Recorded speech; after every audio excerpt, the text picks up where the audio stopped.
Hello, everyone. It comes as no surprise, or should come as no surprise, to anyone with an ounce of intelligence that Russia had laughed at Trump's threat of sanctions and tariffs and rejected Trump's demand for a ceasefire in 50 days from yesterday.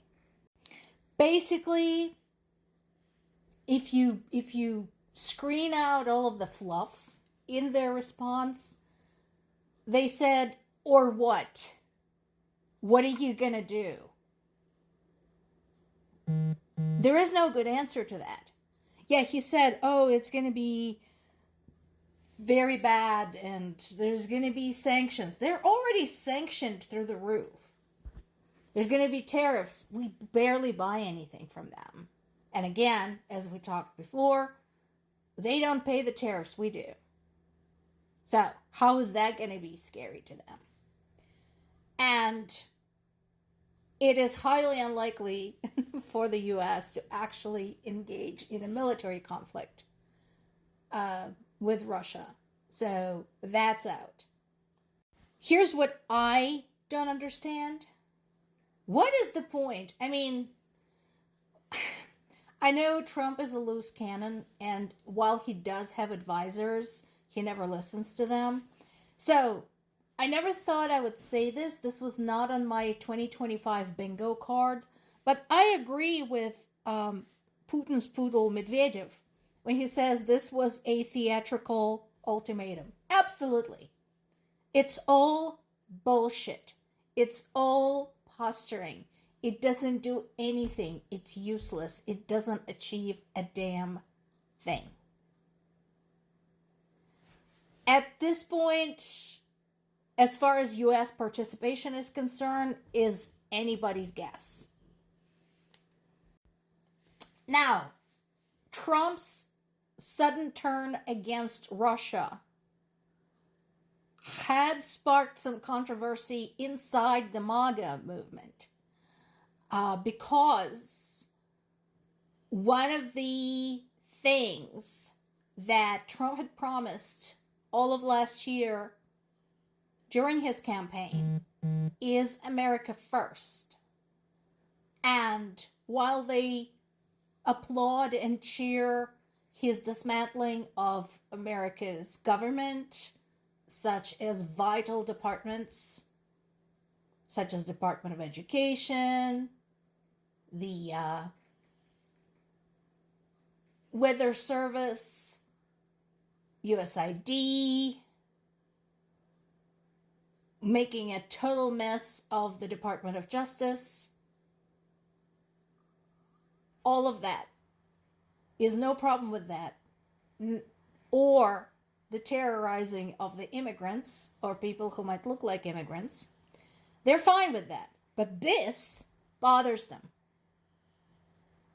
So, they're super unhappy about Trump's decision to sell weapons to NATO to be passed on to Ukraine. Not surprisingly, the first person to talk about this was Marjorie Taylor Greene, who is a vehement isolationist. And so her point is it's not just Ukraine, any foreign conflict is not ours.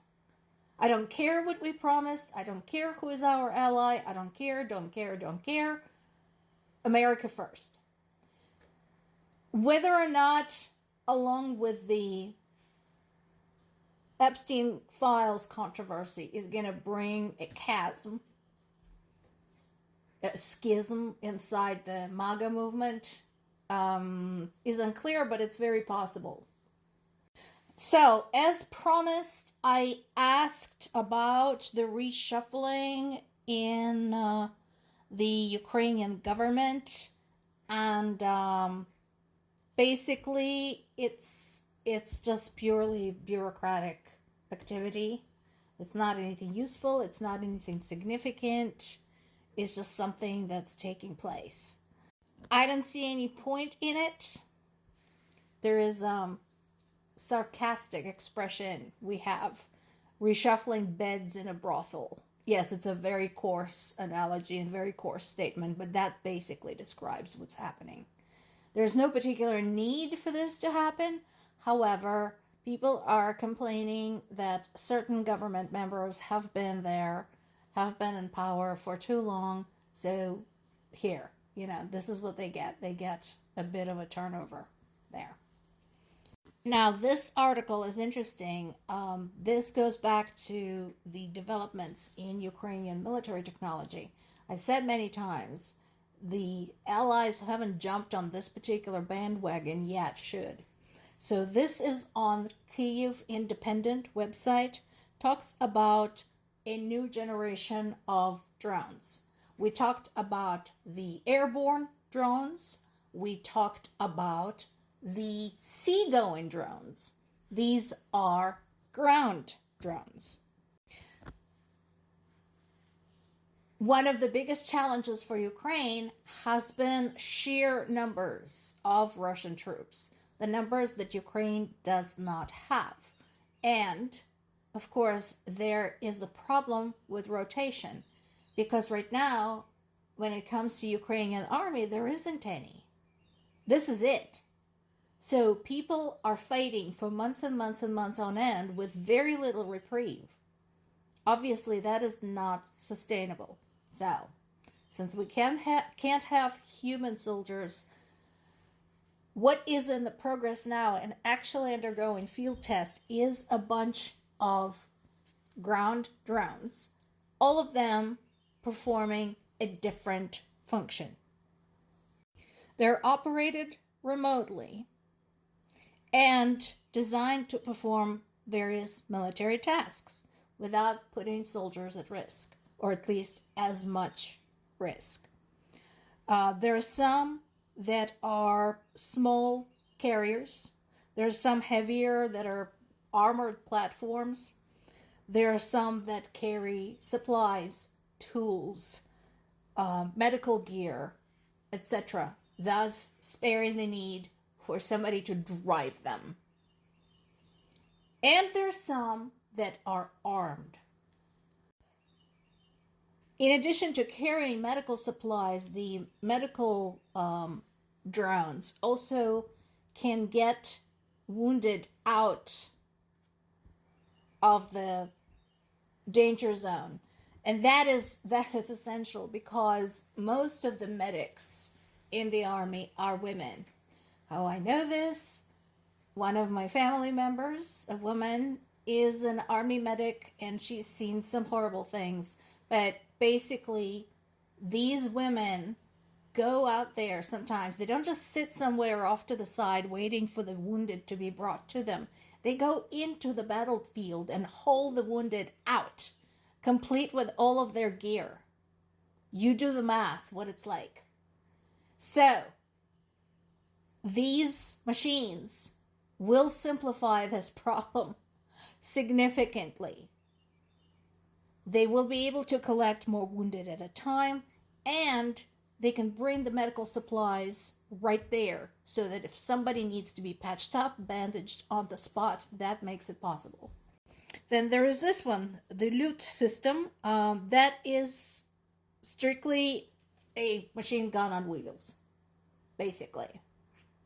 And again, if you look at them, if you look at the constructions, they're not terribly expensive to make. But one drone can cover quite a lot of ground, and if somebody tries to capture it, it can either be set to self-destruct, or it can get the fuck out of there a lot quicker than a human being. There's some more. The article includes a lot more. This one is called termite.